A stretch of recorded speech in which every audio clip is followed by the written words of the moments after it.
کرنا ہے۔ پہلا سوال ہے کہ اب یہ چوروں اور ڈاکوؤں کی کوئی ہمیں تفریق تک کو پتہ چلے کہ اس ملک میں چور اور ڈاکو اور شریف آدمی اچھی اور بری کی تمیز کا آج تک ہمیں نہیں پتہ چل سکا۔ جب یہ پچھلے دنوں 2017 سے یہ شروع کام ہو گیا تھا، 16 سے بلکہ نواز شریف صاحب کے خلاف، تو میں نے قومی اسمبلی میں یہ بات کی تھی۔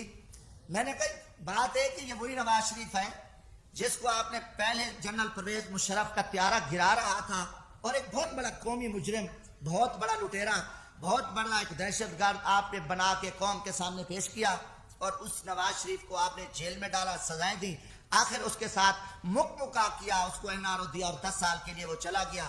10 سال بعد وہی شخص، وہی دہشت گرد، وہی جو آرمی چیف کا پیارا گرانے والا، وہ قومی مجرم، وہ آ کے ملک کا وزیر اعظم بنا۔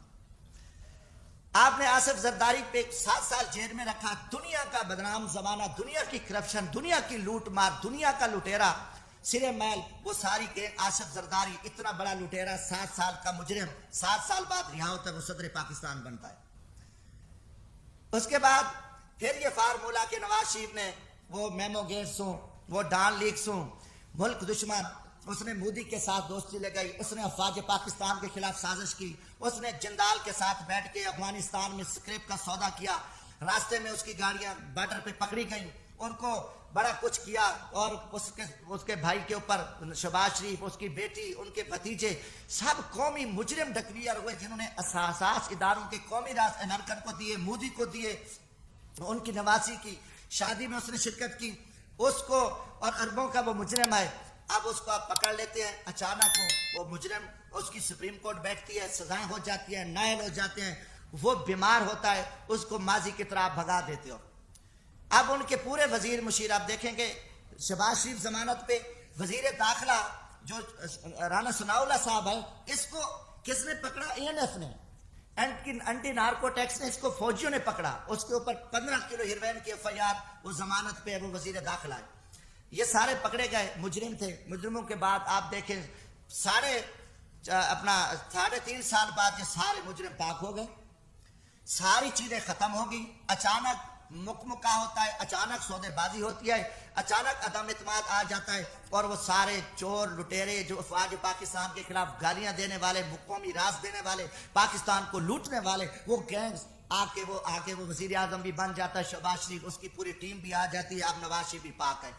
یہ قوم کے ساتھ آپ مذاق چھوڑ دو، کم از کم میں پاکستانی ہوں، جمشید دستی کا جینا مرنا یہ ملک ہے، میں مزدور آدمی ہوں، نہ میرے اثاثے ہیں، نہ میری کوئی لوٹ مار ہے، نہ میری کرپشن ہے۔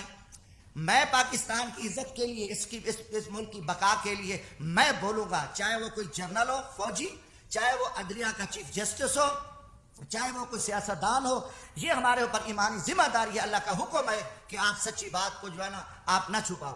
تو یہ میں ضرور بات کروں گا۔ اب قوم سمجھ چکی ہے کہ کھیل کیا کھیلا جا رہا ہے، اب اس کا کوئی جواب دینے کو تیار ہو۔ جب آپ کل ان کو چور ڈاکو کہہ رہے تھے، آج ان کی وضاحتیں کر رہے ہو، وہی جسٹس جو آج ماشاءاللہ ہمارے چیف جسٹس عمر عطا بندیال صاحب کل انہی بینچوں میں ان کو سزائیں دے رہے تھے، انہی کو مجرم ڈکلیئر کر رہے تھے، انہی کے اوپر حکم چل رہے تھے، آج وہی چیف جسٹس رات کو بیٹھتے ہیں اور ان کو پاک کر کے، کلیئر کر کے اور سارا کچھ کر کے کہتے ہیں جی صاف ہے۔ اب یہ چیز نہیں چلے گی۔ پہلی بات ہے کہ دیکھیں ہم غریب طبقے کے لوگ ہیں، ہم لاشیں اٹھا رہے ہیں، ہم لوگوں کی خدمت کر رہے ہیں۔ میں وہاں بھیک مانگ کے غریب مزدوروں کے بچوں کے لیے، جہاں عورتوں کو ذبح کیا جاتا تھا، جہاں جگیرداروں کے ڈیرے پہ غریبوں پہ کتے چھوڑے جاتے تھے، وہاں ایک میں شخص نے جدوجہد کر کے ہم محنت کر رہے ہیں، لاشیں اٹھا رہے ہیں، دریاؤں میں کھڑے ہیں، ہم سراؤں میں بیٹھے ہیں، ہم محنت کر رہے ہیں۔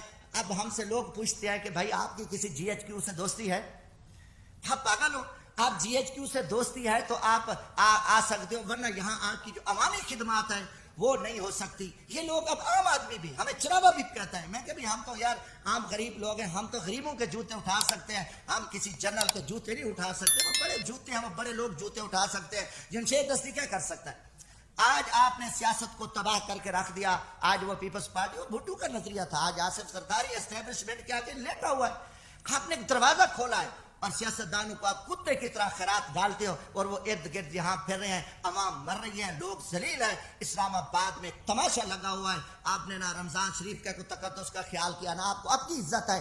آپ ایک اقتدار کے ہوس کے پجاری ہیں، آپ ایک فرعونیت میں بیٹھ کے آپ پورے نظام کو تہس نہس کر دو، اٹھا دو، مار دو، جو کچھ کر دو، کوئی آپ کے سامنے بات نہیں کہا۔ ہم بولیں گے، ہم ضرور بولیں گے، ہم نہ کسی جنرل کے سے ڈرتے ہیں، نہ میں کسی سپریم کورٹ سے ڈرتا ہوں، میں اللہ کی ذات سے ڈرتا ہوں۔ ہم انشاءاللہ اس ملک کی بقا کے جہاں بھی ہمیں موقع ملا، آج بھی میرا دل زخمی تھا، کافی دنوں سے جھوٹ چل رہا ہے، میڈیا کو بھی پہ بھی تماشا لگا ہوا ہے۔ کوئی کتنے لوگ میڈیا کے تھے جو کل کیا تھے، آج بیچارے کہاں کھڑے ہیں، کس مجبوری کے تحت کھڑے ہیں، کیا کیا معاملات ہیں، مگر قوم سمجھ چکی ہے، قوم جان چکی ہے۔ گزارش ہے میرے بھائیوں، حالات بڑے تنگ ہیں ملک کے، پاکستان ایک خوفناک خانہ جنگی کی حالت میں آ چکا ہے۔ ان کے آگے سب کچھ پڑا ہے، ان کے آگے اختیارات بھی ہیں، ان کی ٹیبل پہ کھانے ہزاروں چیزیں ہیں، سب کچھ پڑا ہے، مگر ان کو زمینی حقائق کا پتہ نہیں ہے۔ لوگوں کے آنکھوں میں خون نکل رہا ہے، ہر طرف ملک مہنگائی، بے روزگاری، لوٹ مار، ناانصافی، ہر پھنس چکا ہے۔ میں ایک زمین میں دیکھو، لیڈر بنتے نہیں ہوتے، لیڈر پیدا ہوتے ہیں۔ آپ جب جی ایچ کیو سے لیڈر بنا کے قوم پہ مسلط کرو گے تو یہ تباہی کریں گے۔ انہیں عوام میں کیا جا کے کرنا ہے؟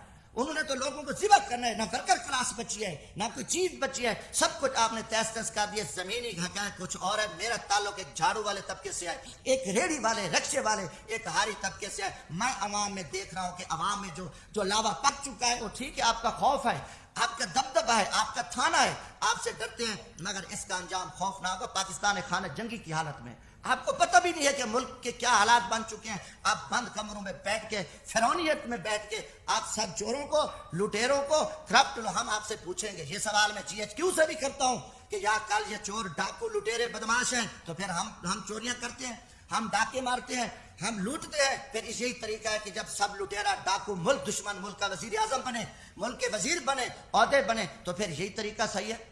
اب عوام کو، عوامی لوگوں کو، عوامی نمائندوں کو آپ ذبح کر کے، آپ نے گیٹ نمبر 4 کھول کے پوری قوم کو ذلت اور رسوائی کے سامنے کھڑا ہے۔ ہم اس نظام کو نہیں مانتے، آپ جتنے چھپے رہو، آپ اس ٹائم بے نقاب ہو، قوم آپ سے سوال کرتی ہے۔ جمشید دستی پوری قوم کو نمائندہ ہے۔